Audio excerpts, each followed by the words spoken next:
Estamos de volta com o jornalista Maurício Lara, falando sobre a sua experiência como jornalista e também como professor agora. Bom, você deu aula durante 15 anos na PUC Minas. O que mais você tentou passar para os alunos a respeito da profissão? Olha, que a gente, para ser jornalista, tem que amar as pessoas, sabe? Não adianta, você não pode ser uma pessoa muito pragmática, não pode ser uma pessoa cartesiana. Eu acho que você tem que ter compaixão no sentido mais Florestan Fernandes da palavra, sabe? No sentido do amor pela humanidade. Se você não tiver amor pela humanidade, vai ser outra coisa, não vai ser jornalista, sabe? É preciso entender as pessoas, compreendê-las e se condoer delas, né? Isso em todos os sentidos, em todas as áreas do jornalismo. Compaixão é a palavra. Qualquer um, mesmo um assassino, por exemplo. Também, porque você tem que compreender, né? Você tem situações de pessoas que são primárias e que de repente elas, porque elas foram por aquele caminho, ou situação de chacina, tudo que envolve o ser humano, na verdade. Se você não tiver amor pelo ser humano, é melhor outra profissão, eu acho. Porque às vezes eu acho que os jornalistas, pelo menos eu via isso muito quando eu dava aula, caem numa cobertura meio burocrática das coisas, você não acha? Às vezes assim, justamente sem sensibilidade. Aí lembrando de Guimarães Rosa, né, quem desconfia fica sábio, né? Então, o jornalista tem que desconfiar, né? Ele tem que não aceitar as coisas como elas vêm, né? E tem que ser realmente descontrair das pessoas. E quando eu falo, por exemplo, se é um assassino, não é ter compaixão no sentido mal deturpado de direitos humanos, de proteger assassino, não é nada disso. É contar a história do ser humano, a história da vida, né? Alguma coisa levou a pessoa àquele ponto horrível, né? Exatamente. O que aconteceu na vida dela, né? Por quê? E tentar pegar isso, acho que tem belas matérias de polícia assim, né? Que conseguem contar uma história de fato, né? E outras, como você diz, completamente superficiais e burocráticas. Eu acho que sair realmente da burocracia, porque eu fico vendo assim, às vezes a pessoa numa enchente, numa chuva, perdeu tudo. Essa é a matéria que eu já vi milhares de vezes. Mas para aquela pessoa que mal tinha acabado de pagar uma geladeira ou nem tinha, aquilo me dói profundamente. Ou uma fotografia da infância, que as pessoas perdem numa enchente. Eu perdi, eu sofri enchente em 1979, eu morava no Governador Valadares, minha casa ficou 11 dias debaixo d'água, no próprio Rio Doce. E eu perdi as fotografias, por exemplo. Significa muito mais do que o bem material. Nossa, perder fotografia, assim, é perder referência, né? Seu álbum de bebê, né? Realmente. Agora, como jornalista, Maurício, você também brinca um pouco que você participou de cobertura em Brasília, aliás, no governo Lula, o primeiro governo Lula. Foi difícil? Foi muito difícil. Você falou que até te fez mal para a saúde. Eu saí brincando que Brasília dá câncer, mas é claro que isso é só brincadeira, né? Mas é muito difícil porque é uma máquina pesada que eu comparo assim com uma pedra, e não é só Brasília, é serviço público em geral. Você empurra uma pedra todo dia, morro acima, e no final do dia ela volta ao ponto de partida e quase sempre passa por cima de você. É um mito de Sísifo, né? Quer dizer, de uma engrenagem muito difícil. Eu me lembro que eu trabalhava com o ministro Luiz Gusquem, e um dia eu falei com ele, ministro, a gente precisa fazer alguma coisa para a democratização da comunicação, a gente precisa fazer alguma coisa para as rádios comunitárias. Ele falou, faz. E eu não fiz, sabe? Não dei conta. Ele morreu, né? Ele morreu, sabe? Ele morreu de câncer, né? Quando eu tive câncer, ele me falou um dia, esse câncer não vale nada não, eu estou no terceiro.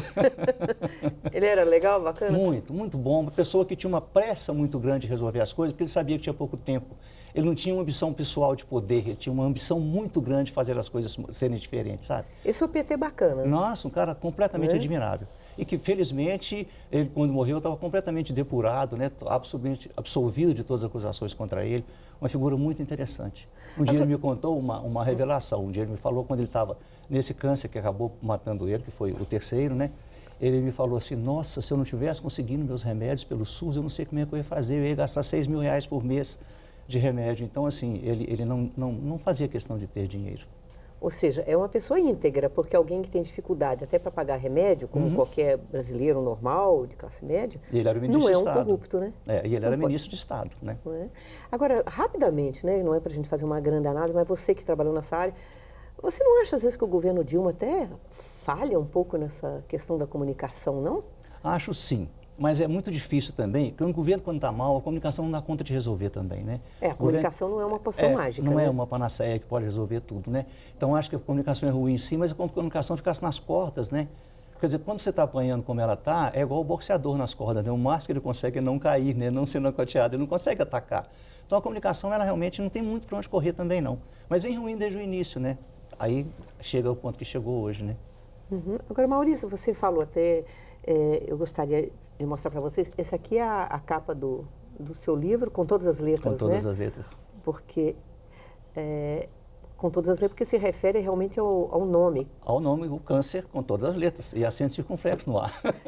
As pessoas, inclusive do interior, onde antigamente até nem falavam a palavra, não né? falam A até doença, hoje. Aquela coisa, né? Não falam até hoje, né? Assim, as pessoas só falam a palavra câncer depois que eu autorizo, depois que o doente de câncer autoriza. Ela não fala antes. Isso.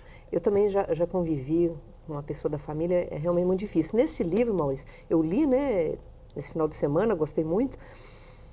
Algumas coisas me chamaram a atenção, assim, uma delas,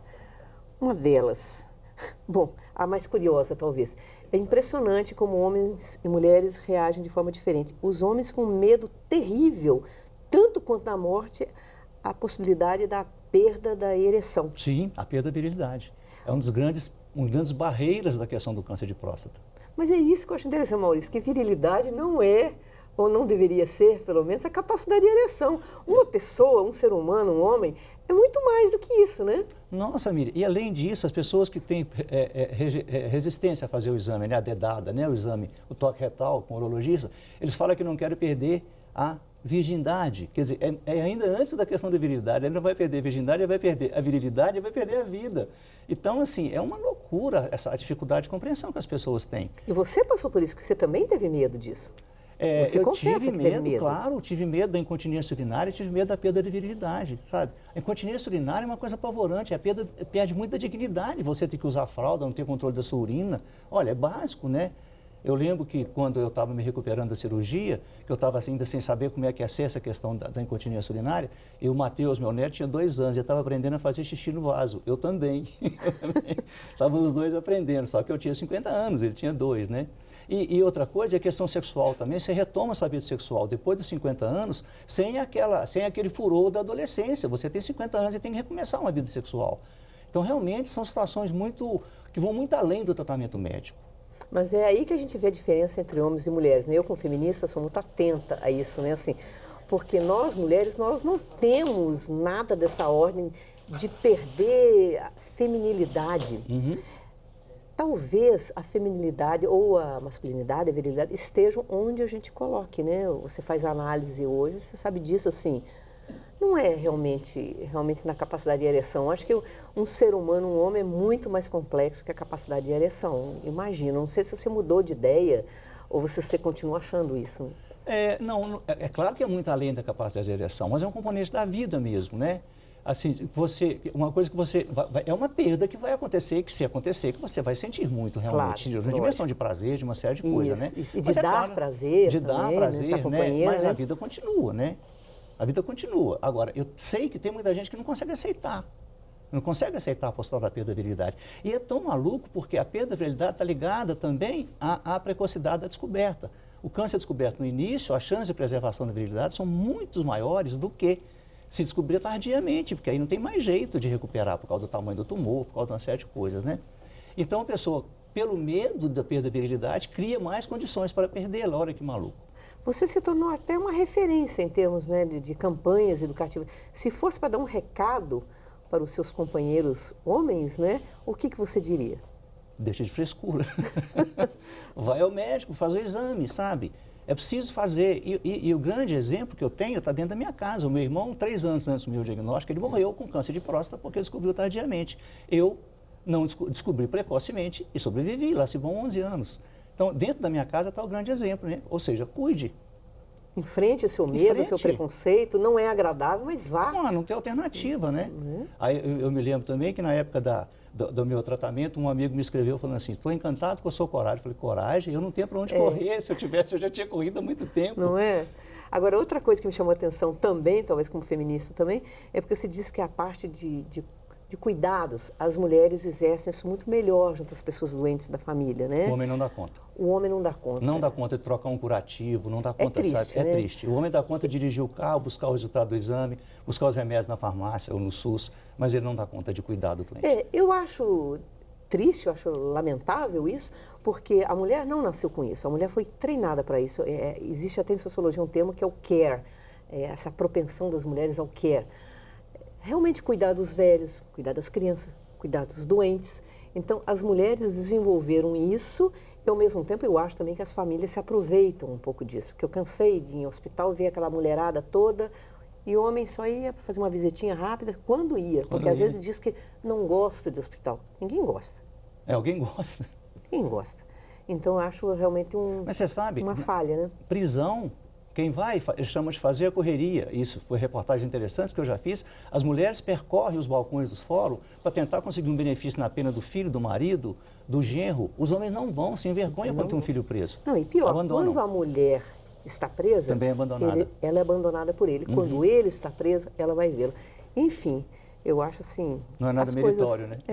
As coisas têm que mudar. A gente tem que compreender. Mas, olha, também os homens. Há poucos dias eu ouvi num grupo de pesquisa qualitativa uma mulher dizendo que a presidência da República, ou ser prefeito, ou ser governador, é uma carga pesada demais para as mulheres, que elas foram criadas para auxiliar. Olha, conversa de igrejas mais racionais possíveis, né?